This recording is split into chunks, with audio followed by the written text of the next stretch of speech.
l'utilisation, l'invention et l'utilisation du mot métallo, c'est dû à Pierre-Louis Gélinas. Il dirigeait le journal des métallos, puis il a commencé à utiliser le terme métallo. Okay. Et puis tout de suite, ça a pris comme un feu, une traînée de poudre. Ça s'est répandu Un feu de tout de suite. Là.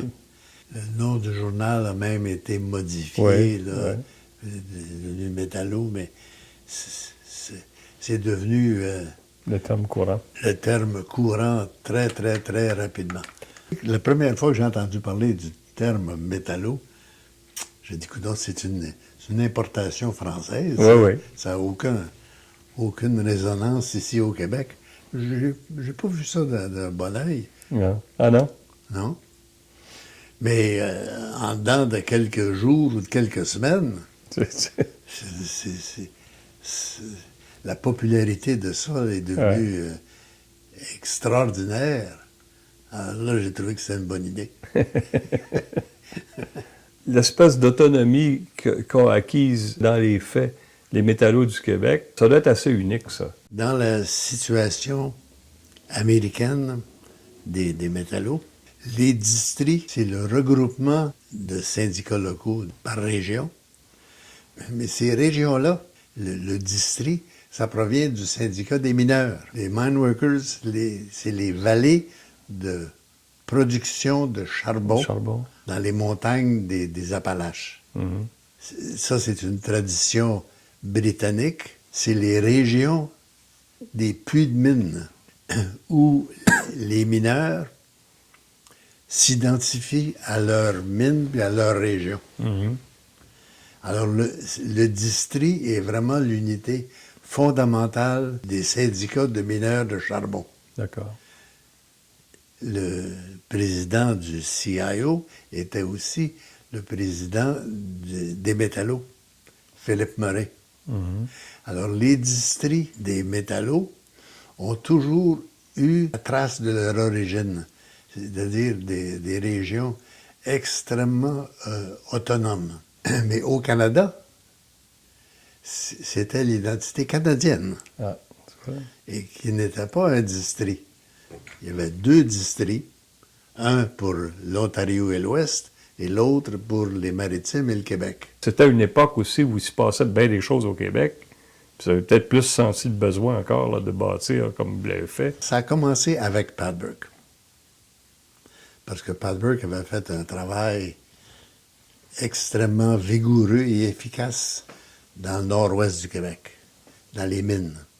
Roger Bédard, Émile Boudreau, d'autres encore, là, ils étaient des acteurs de ça. Pat Burke faisait ça très bien. Alors là, à un moment donné, le directeur canadien, là, c'était devenu Bill Mahoney à ce moment-là, succédant à Charlie Millard. Le directeur canadien, il a dit, bon ben là, si Pat Burke était le directeur de district, il revigorerait toute l'administration du district à l'abri de cette tradition très forte du district. On a eu des consultations avec Émile Boudreau puis moi, bien sûr, avec Pat Burke comme directeur, ça serait merveilleux. Alors, on va l'élire comme directeur. Il a été élu. Alors, il est devenu directeur du district 5. En fait, le district 5 a été splitté pour devenir exclusivement québécois. Mais ça n'a eu qu'une brève durée. 4 ans plus tard, Pat Burke, il était à un poste élu. C'était à Montréal. Lui était originaire du nord de l'Ontario. Il n'était pas là pour la vie. Là. Mm. Alors là, quand j'annonce ma candidature, avec l'appui d'un certain nombre de militants, oups, là, ils ont dit, c'est un peu la fin de l'identité canadienne. Et effectivement, à Toronto, on a suscité la candidature de Jean Baudry, qui avait une expérience au Québec, mais aussi... Et en Ontario aussi. Et en Ontario aussi. Quand on a créé l'Assemblée annuelle des locaux québécois, ça a eu un effet profond à Toronto. Ils ont dit, coudonc, l'identité canadienne est en train de s'effilocher.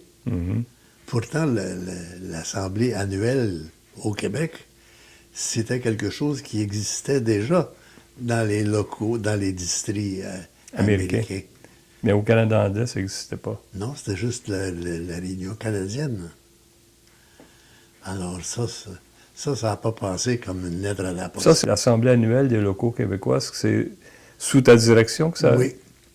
Et tout de suite après? Là, ou Tout de suite après. Ah oui. La première qui a eu lieu, l'élection a eu lieu en février 65. La même année, ça a été la première Assemblée annuelle. Ce que vous avez fait dès le départ, c'est simplement de valoriser la tradition des districts en l'appliquant à notre réalité québécoise. Vous êtes servi de quelque chose qui existait. Vous n'avez pas inventé ça, là. On ne l'a pas inventé. Vous l'avez fait vivre à notre façon. Exact. On a senti qu'on pouvait servir les intérêts du Québec en utilisant intact la tradition des métallos aux États-Unis. Ça a été, sans aucun doute, les fondements de notre action et de notre campagne. La minute que ça a eu lieu, là, ça a eu tout de suite un effet extraordinaire. Vous avez été quand même le premier syndicat d'importance à décider que vous affirmiez non seulement le droit à l'autodétermination, mais vous vous prononciez en faveur de la souveraineté du Québec. Ce cheminement-là, il s'est fait comment? Comment t'expliques qu'un syndicat international pose ce geste-là en pionnier? C'est pas le syndicat international qui se prononce. C'est l'Assemblée, c'est les métallos, c'est le district 5 des métallos. Ouais. Et le syndicat international, à aucun moment, n'intervient pour essayer de vous dissuader de faire ça. D'aucune façon, mais ça, c'est quelque chose qui m'apparaît très clair. Aux États-Unis, que le Québec soit indépendant ou partie du Canada, ça leur importe peu. À Toronto, c'est très important. Mais je suis beaucoup plus à l'aise avec un bureau-chef à Pittsburgh qu'à Toronto. Comprenez qu'il y a eu la candidature de Baudry. De Baudry à 2 reprises, tu sais. Parce que ça... Puis juste l'Assemblée annuelle, l'importance de l'Assemblée annuelle, là, ça minait l'Assemblée canadienne.